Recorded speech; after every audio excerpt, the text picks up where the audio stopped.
former senior chief petty officer Cameron Hayes had been running a small wilderness survival training company in the Cascade Mountains of Washington state for 18 months since leaving the Navy SEALs.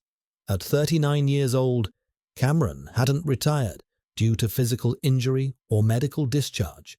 He left because after 15 years of high-stakes special operations, he realized with disturbing clarity he was becoming emotionally numb to violence and needed to step away before that numbness became permanent. Research showed that burnout among military personnel manifested as reduced effectiveness, fatigue, indifference, boredom, and even discouragement, with prolonged stress leading to reduced job satisfaction and mental health impacts. The decision to leave was voluntary but psychologically painful. Walking away from the brotherhood that had defined his adult life, the sense of purpose that gave meaning to existence, the identity that structured everything about who he was since his early 20s. Navy SEALs commonly experienced PTSD symptoms, including hypervigilance, severe anxiety, difficulty sleeping, and detachment from others. Symptoms that could make adjusting to civilian life incredibly difficult. Cameron exhibited many documented symptoms despite never seeking formal PTSD diagnosis. The numbness he'd experienced during operations, the emotional detachment from violence that had triggered his retirement, was itself a symptom of prolonged combat stress. Now he taught corporate groups basic outdoor skills, led weekend backpacking trips for adventure tourism, and tried desperately to find meaning in teaching civilians how to start fires with friction when he used to plan operations that changed geopolitical outcomes and saved American lives. His companion was Atlas, a 7-year-old German shepherd who'd been Cameron's K-9 partner for 3 deployments spanning Iraq, Afghanistan, and Yemen. Atlas had specialized in search and rescue operations during combat scenarios, extensively trained to locate downed personnel, detect survivors in collapsed structures following explosions, and navigate complex terrain to find casualties under extreme conditions. When Cameron retired voluntarily, Atlas retired with him under the military working dog adoption program that prioritized handler placement when operationally feasible.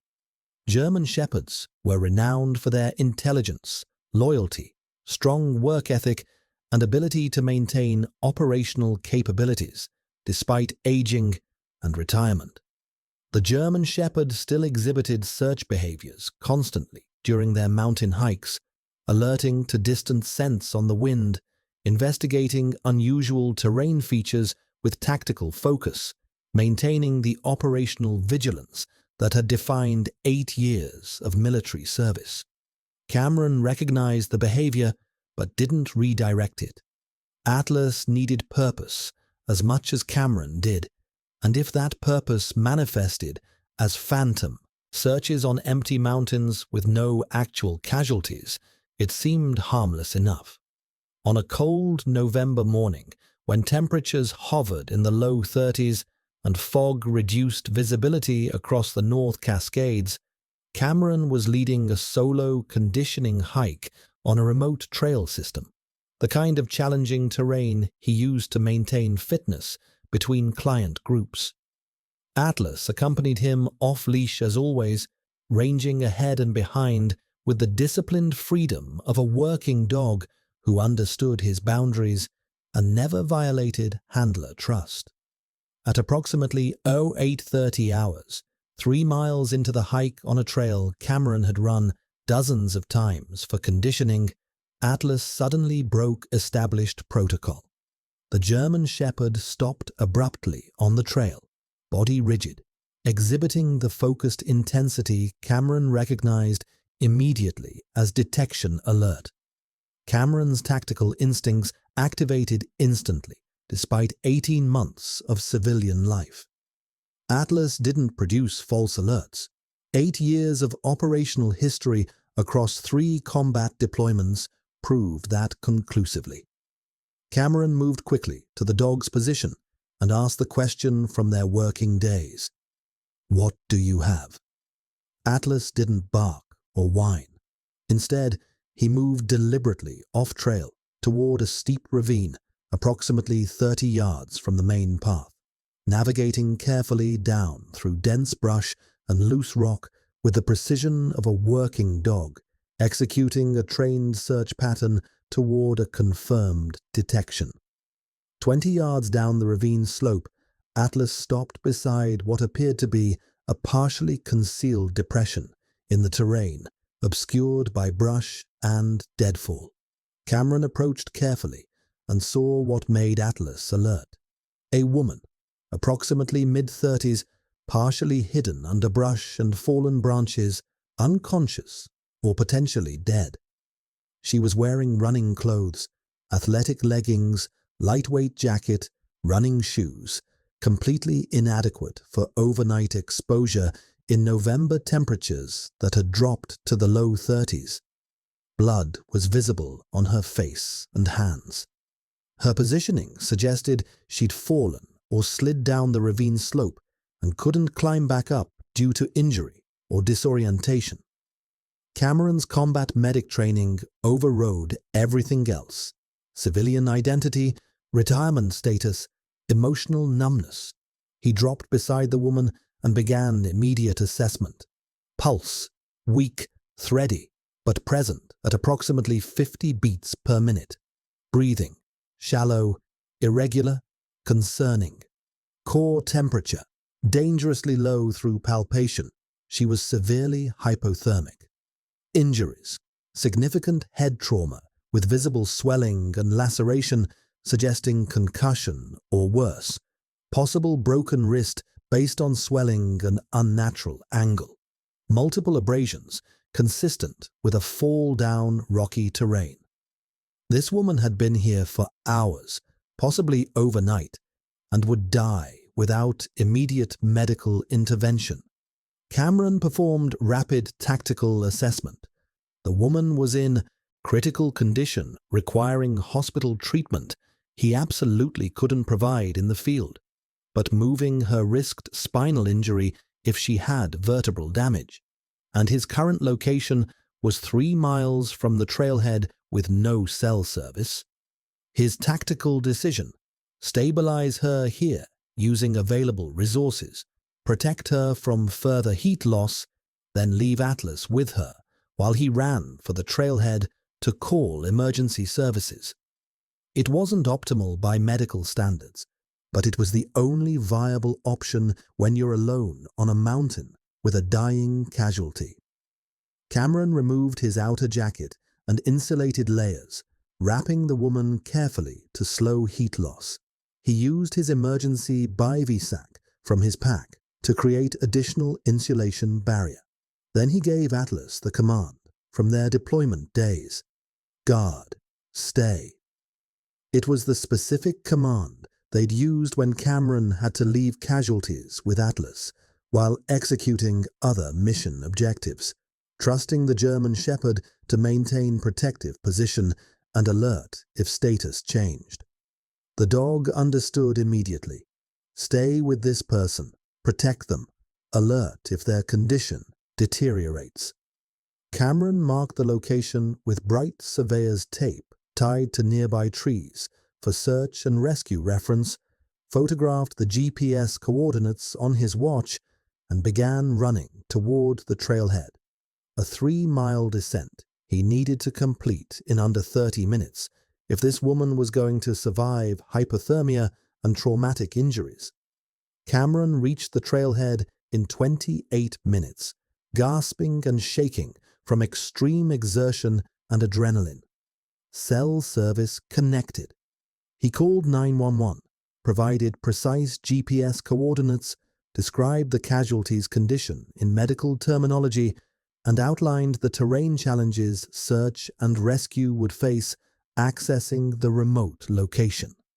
The dispatcher confirmed mountain rescue was being activated, but response time would be minimum 90 minutes due to the remote location and need to organize technical rescue equipment for the Ravine extraction.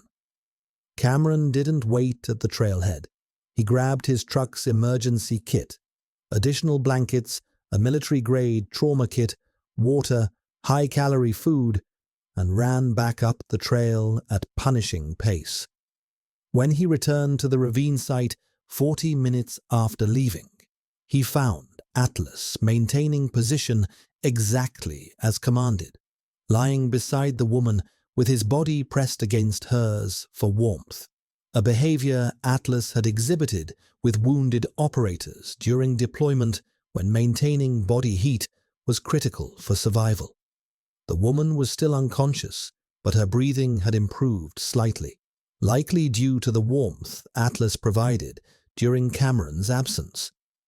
Cameron continued comprehensive medical treatment while they waited, monitored vitals continuously, maintained warmth using all available insulation, controlled bleeding from visible wounds, talked to the unconscious woman using the calm, authoritative tone he'd used with casualties who needed to hear someone was fighting for them, even when they couldn't respond.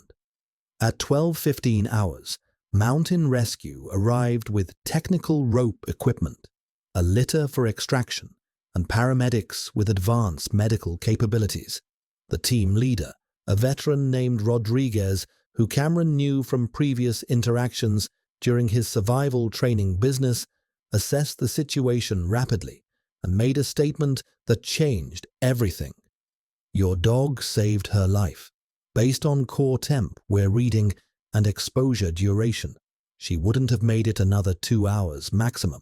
The warmth he provided kept her viable until we got here." The woman was extracted via technical rope rescue using specialized equipment, transported immediately to Harborview Medical Center in Seattle, and admitted to ICU with severe hypothermia, traumatic brain injury, and multiple fractures requiring surgical intervention. Cameron provided his statement to rescue authorities. He found her during a routine conditioning hike when his dog alerted, stabilized her using field medical training, and called for help. He declined recognition or media attention, left his contact information if needed for medical records, and tried to return to his normal routine teaching survival skills to corporate clients. But Rodriguez called him 3 days later with information that transformed a rescue into something more psychologically complex.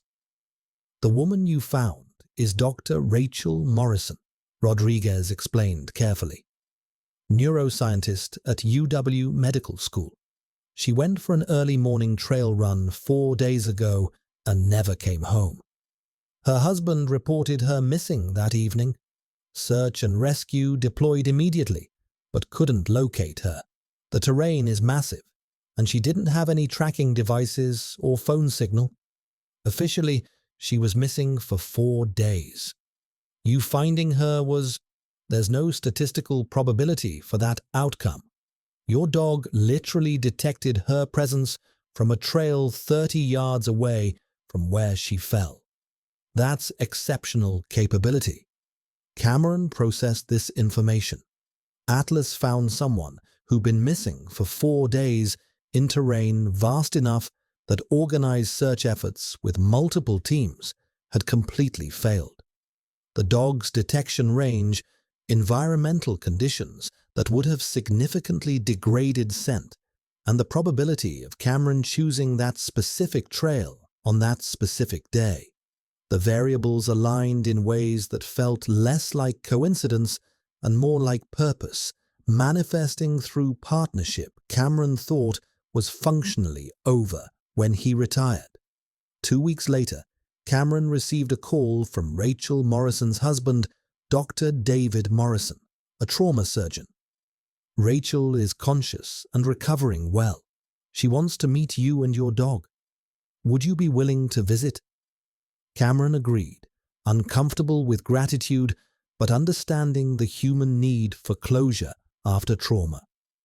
At the hospital, Rachel, bandaged, still weak but lucid and articulate, described what happened. She was trail running at dawn, slipped on wet rocks, fell down the ravine, hit her head hard, and couldn't climb back up due to her wrist injury and disorientation from head trauma. She tried calling for help, but her phone was destroyed in the fall. By the second night, hypothermic and fading, she'd accepted she was going to die there. "I stopped fighting," she said quietly, with visible emotion. "Then I felt warmth against my side and fur under my hand. I thought I was hallucinating from hypothermia. But your dog was real. He kept me warm. He saved my life."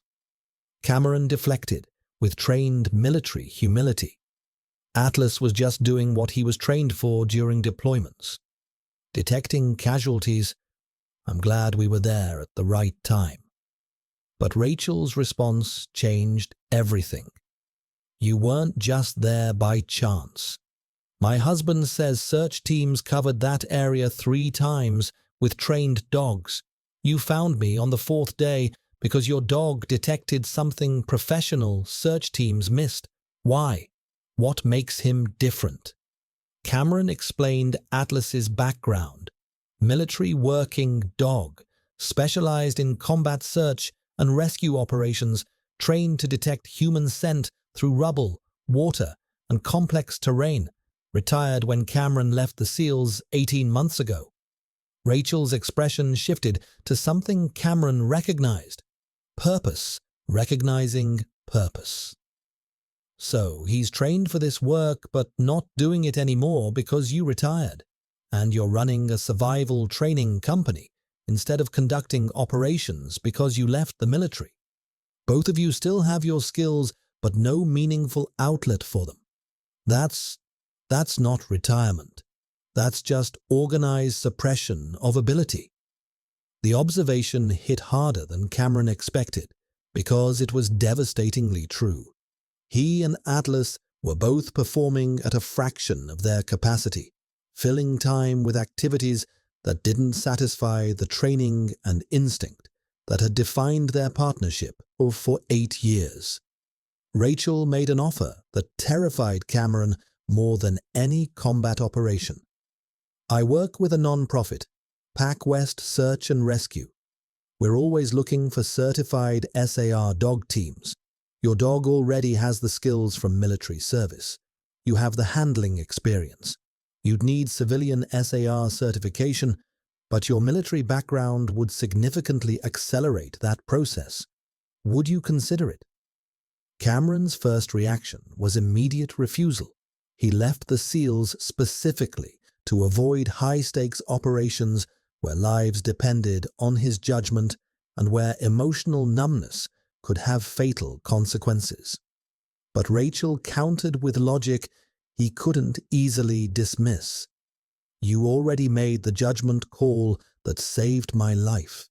You found me, stabilized me medically, coordinated rescue, and your dog provided critical thermal support that kept me viable for extraction. That's exactly what SAR teams do operationally. The only difference is doing it systematically instead of accidentally." Over the following weeks, Cameron researched civilian search and rescue operations extensively. The work was fundamentally different from military operations. No hostile forces, no geopolitical implications, no moral ambiguity, just finding lost people in wilderness environments and bringing them home to families. Atlas's skills translated directly. Scent detection, terrain navigation, casualty location, handler coordination. All the capabilities developed over 8 years of military service applied perfectly to civilian SAR work. Cameron contacted Pac West Search and Rescue and learned their training requirements. 150+ hours of certification for both handler and dog, wilderness navigation skills, technical rope rescue training, emergency medical certification, and operational deployment readiness. The turning point came during a conversation with Rodriguez, who'd become a mentor figure. "Your dog found someone professional search teams with trained dogs couldn't find. That's not luck, that's capability. You can keep teaching corporate clients how to start fires, or you can use your skills to save lives without the geopolitical complexity that made you leave the SEALs. Your choice." Cameron committed to SAR certification, driven less by Rachel's encouragement and more by recognition that Atlas had given him purpose that survival training contracts never could. Over 6 months, Cameron and Atlas completed intensive civilian SAR training, learning avalanche search protocols, water rescue techniques, cadaver recovery procedures, and the critical differences between military and civilian search operations. Atlas excelled beyond instructor expectations. His military detection training translated seamlessly to civilian applications, and his discipline under stress far exceeded typical SAR dog capabilities. Cameron and Atlas received full certification and joined PacWest Search and Rescue as operational assets available for deployment. Their first mission deployed 2 weeks after certification, a 6-year-old boy missing in the Olympic National Forest for 18 hours during a family camping trip. Search teams had been working the area for 12 hours without success. Cameron and Atlas were assigned a grid sector considered low probability, dense forest with minimal trails. Atlas detected the boy's scent within 40 minutes and led Cameron to a small ravine where the child had taken shelter under a fallen log, hypothermic but alive. The extraction was operationally routine. The outcome was profound. Another life saved because a retired MWD refused to stop working even when his handler tried to retire them both. 18 months after finding Rachel Morrison in that ravine, Cameron had completely transformed his business model. He still offered wilderness survival training, but now it was focused specifically on SAR volunteer training, teaching civilians the skills needed to support search operations effectively. His primary work was SAR deployment with Atlas, responding to calls across Washington state for missing persons, accident victims, and disaster scenarios.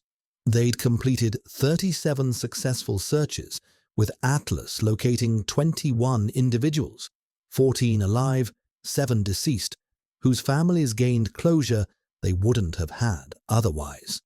Cameron discovered that civilian SAR provided what military operations couldn't: clear moral purpose without geopolitical complexity or ethical ambiguity.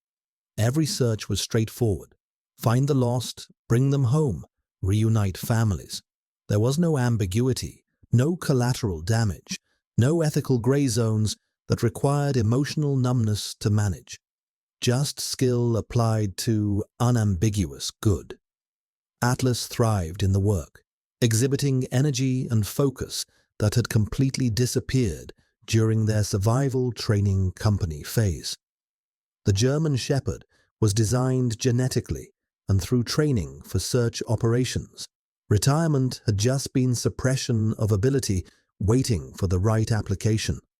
Rachel Morrison fully recovered from her ordeal and became a PacWest Search and Rescue board member, advocating for funding and public awareness about wilderness safety.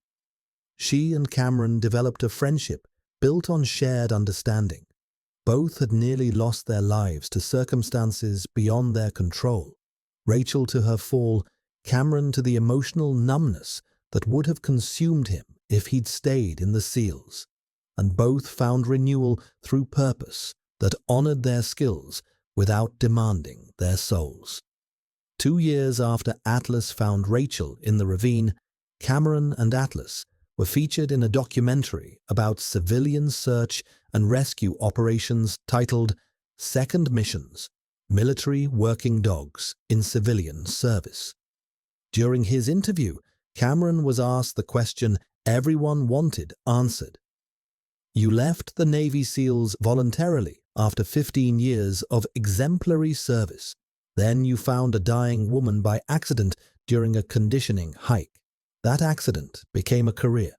How do you explain that? Cameron's answer became the documentary's powerful closing statement.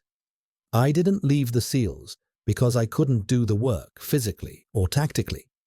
I left because I was becoming someone I didn't recognize, numb to violence, disconnected from consequences, operating on autopilot without feeling anything. I thought retirement meant stopping completely.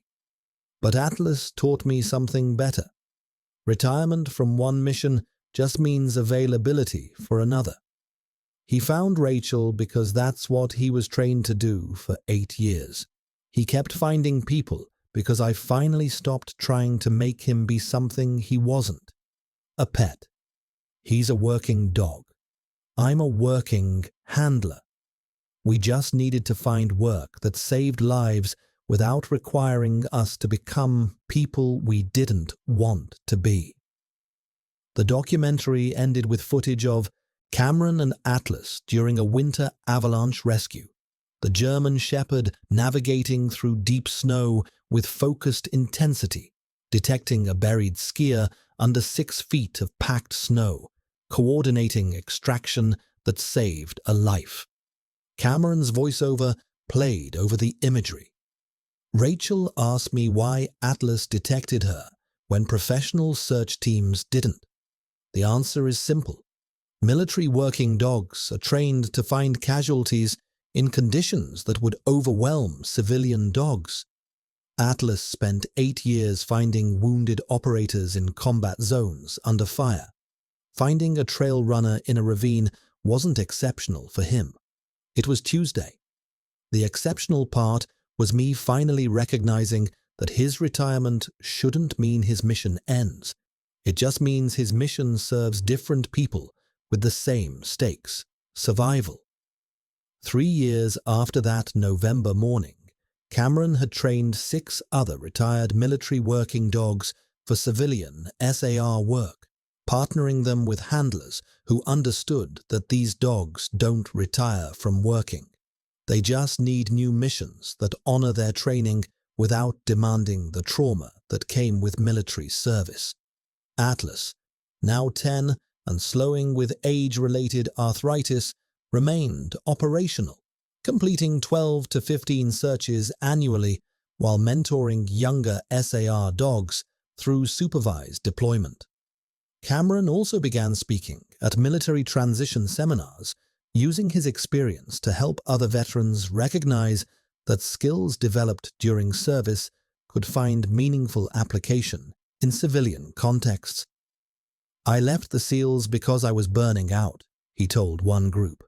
I thought that meant I was done with high-stakes work. But civilian SR taught me burnout isn't about the work itself. It's about the moral weight and emotional cost. Finding lost hikers doesn't carry the same moral complexity as combat operations. The skills transfer, the purpose transfers, the brotherhood transfers, the trauma doesn't have to. 4 years after finding Rachel, Cameron received the National Association for Search and Rescue's Distinguished Service Award for exceptional contributions to wilderness search and rescue operations and advancement of military working dog integration into civilian SAR programs. The German Shepherd who found a dying woman in a ravine didn't just save Rachel Morrison's life. He saved Cameron's purpose, proved that retirement from military service doesn't mean retirement from service itself, and demonstrated that the most important missions often arrive disguised as routine training hikes where dogs detect what everyone else walks past, and handlers remember that some skills are too valuable to suppress just because the war ended. Cameron Hayes left the SEALs to avoid becoming emotionally numb to violence. He found Rachel Morrison because Atlas refused to let abilities atrophy into uselessness. And together, they built a second career that proves warriors don't stop being warriors when they leave the military. They just find new battles worth fighting, new people worth saving, and new ways to prove that purpose doesn't end with service. It just evolves when you're brave enough to let skills find new applications in a world that still desperately needs what you have to offer.